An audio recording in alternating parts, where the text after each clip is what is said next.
بسم الله الرحمن الرحيم إن الحمد لله نحمده ونستعينه ونستغفره ونعوذ بالله من شرور أنفسنا ومن سيئات أعمالنا من يهده الله فلا مضل له ومن يضلل فلا هادي له وأشهد أن لا إله إلا الله وحده لا شريك له وأشهد أن سيدنا وحبيبنا وعظيمنا محمدا عبده ورسوله نشهد أنه بلغ الرسالة وأدى الأمانة ونصح الأمة وجاهد في الله حق جهاده حتى أتى اليقين. أما بعدكم شكر الله سبحانه وتعالى كذلك kumwombea ziada ya rehma na amani mtukufu wa daraja mtume wetu Muhammad sallallahu alaihi wasallam.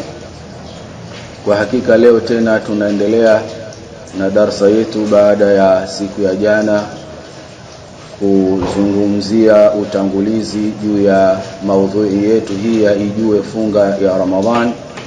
Na biidhnillah jana tulizungumzia taarifu siyam, yani ile definition au ufahamisho wa siyam ni nini, na kadhalika tukazungumzia nguzo za saumu.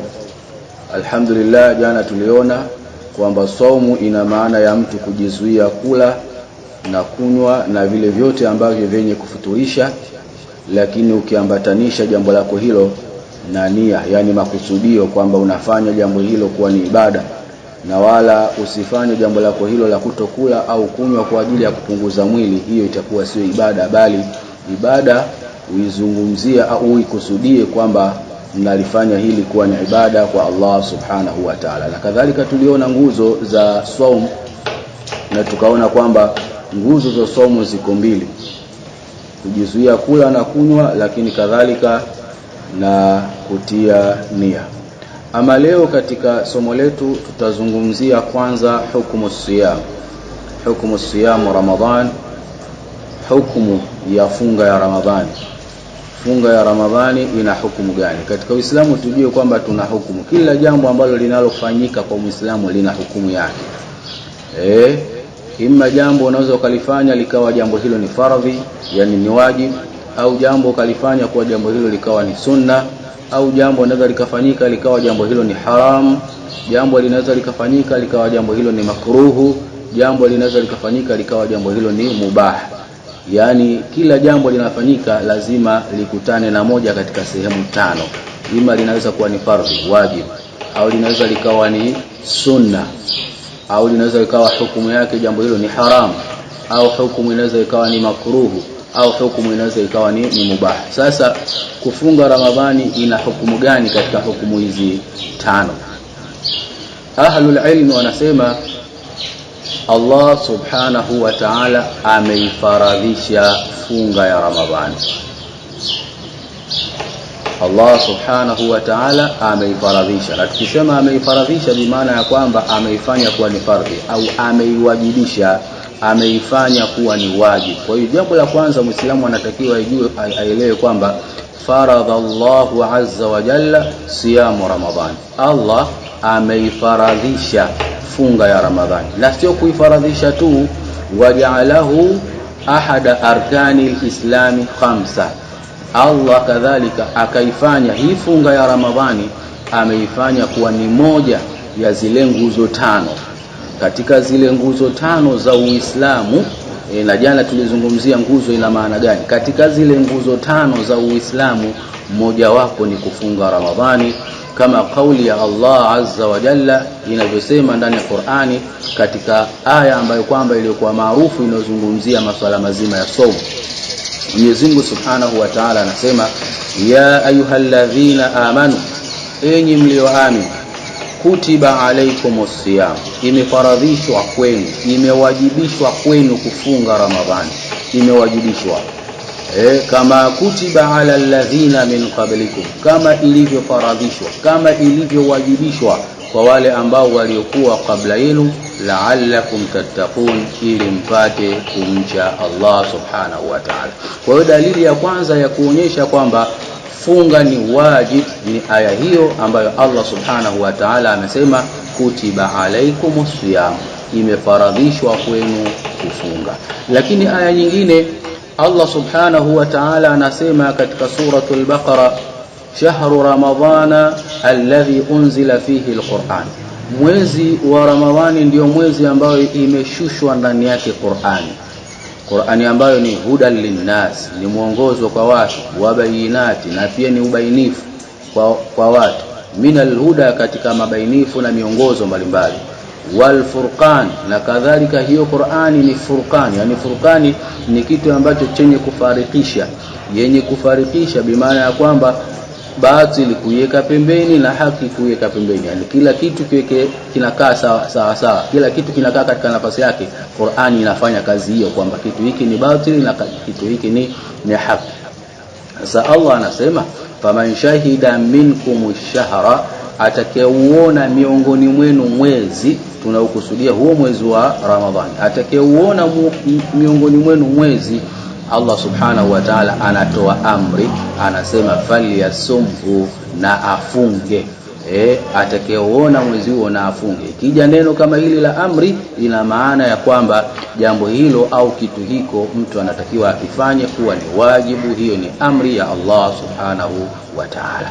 Kwa hiyo hizi ni dalili zilizokuwa ndani ya Qur'ani kuonyesha ya kwamba funga ya Ramadhani ni wajibu, funga ya Ramadhani ni fardhi.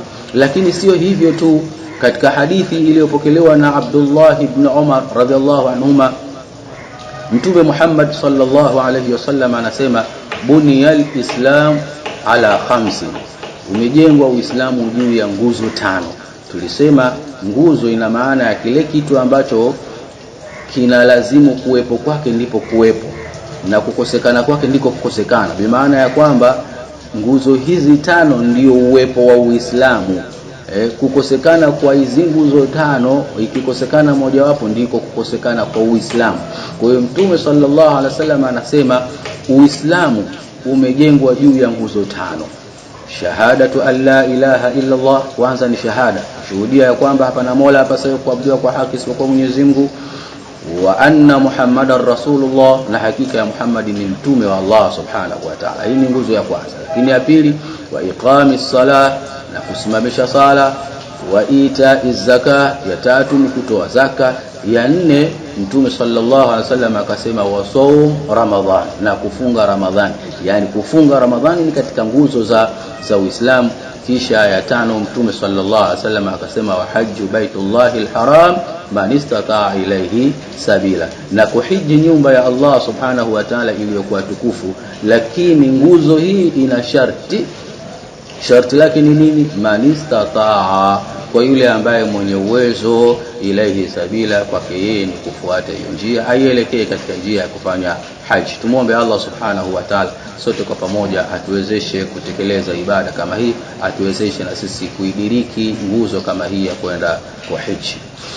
Kwa hiyo ni hadithi inayoonyesha ya kwamba kufunga ni nguzo katika zile nguzo za Uislamu. Bimaana ya kwamba mtu asipofunga, bimaana ya kwamba ameondoa nguzo katika nguzo za Uislamu wake. Lakini sio hivyo, ukija katika hadithi nyingine inayoonyesha na kutupa dalili juu ya uwajibu wa kufunga, ni hadithi ambayo kwamba iliyopokelewa na Talha ibn Ubaidillah. Sahaba huyu anasimulia kwamba anna Arabia jaa ila nabii sallallahu alaihi wasallam. Arabia bedui, yani Arabia ni wale watu ambao walikuwa pembezoni mwa mji wa Madina, watu walikuwa shambani huko. Alikuja kwa Mtume sallallahu alaihi wasallam hali ya kuwa nywele zake zimetimka. Faqal, yule bwana akasema kumwambia Mtume, ya Rasulullah, ewe Mtume wa Allah azza wa jalla, akhbirni, nipe habari au nielezee, madha faradha Allahu alayya min as-siyam, ni kitu gani ambacho kwamba alichokifaradhisha kwangu mimi katika funga.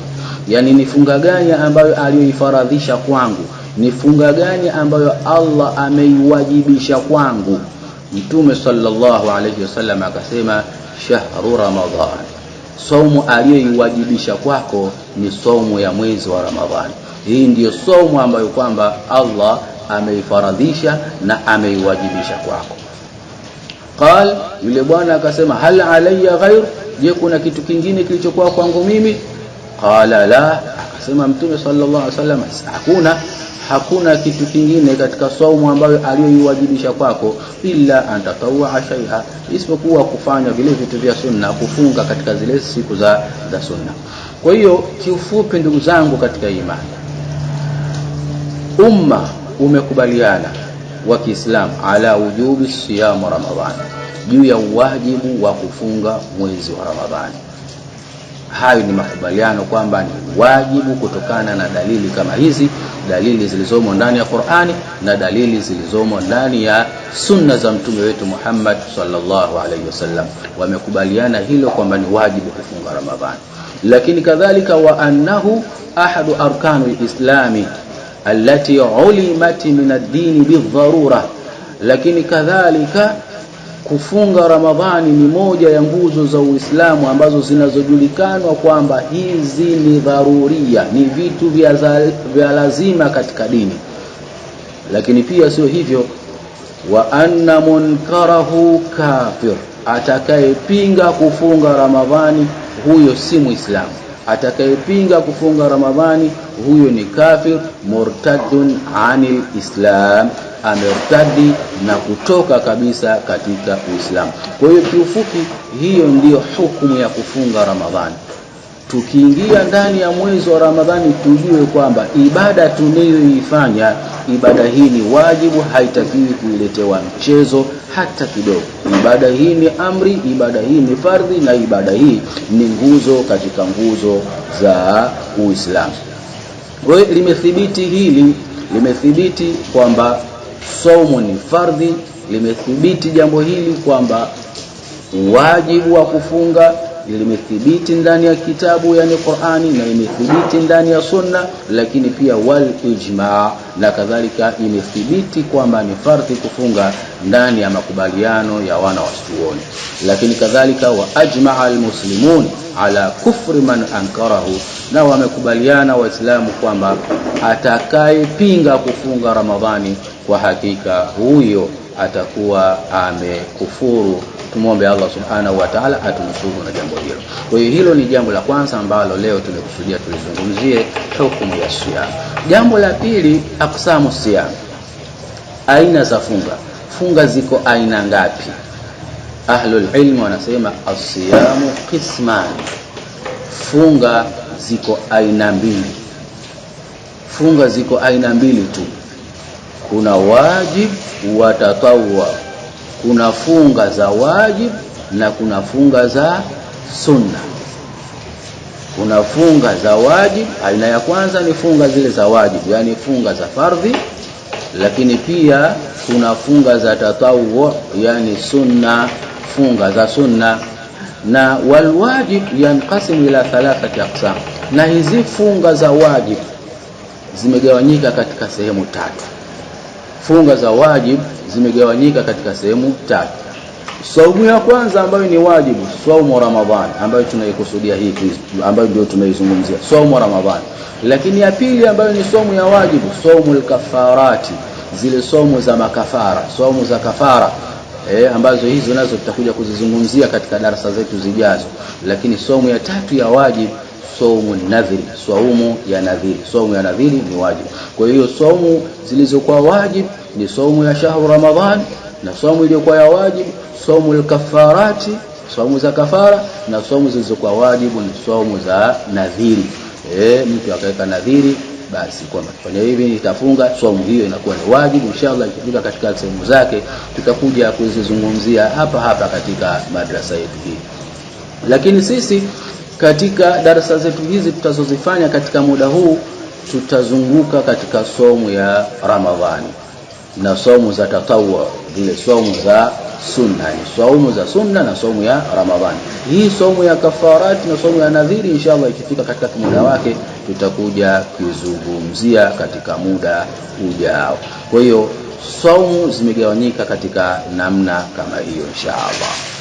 Tukome hapa. Mwenyezi Mungu Subhanahu wa Ta'ala atuwezeshe kwa haya machache tuliyozungumza katika siku yetu hii ya leo. Allah Subhanahu wa Ta'ala atuwezeshe kadhalika kuyafahamu, lakini kadhalika atuwezeshe kuyafanyia kazi.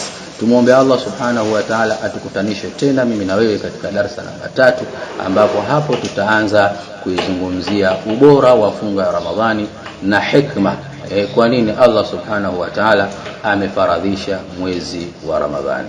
Wabillahi tawfiq, wassalamu alaikum wa rahmatullahi wa barakatuh.